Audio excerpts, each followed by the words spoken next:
சிட்டுக்குருவிகள் பற்றி தெரிஞ்சுக்கலாமா? இந்த தூக்கணாங்குருவிகளை பொறுத்த வரைக்கும் எப்படி ஆண் தூக்கணாங்குருவிகள் தான் கூடு கட்டுமோ அதே மாதிரி தான் இந்த சிட்டுக்குருவிகள்லையும் ஆண் சிட்டுக்குருவிகள் தான் கூடு கட்டும்.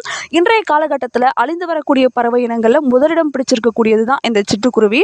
ஒரு காலகட்டத்தில் அதிகமான எண்ணிக்கையிலும் இன்டெலிஜென்ட் லெவல்லையும் முதலிடம் பிடிச்சிட்டு இருந்த இந்த பறவை இன்னைக்கு அழியக்கூடிய இடத்துல தான் முதலிடம் பிடிச்சிருக்கு. பொதுவாக உலகத்தில் இருக்கக்கூடிய பெரும்பாலான பகுதிகளிலும் வாழக்கூடியது தான் இந்த பறவை.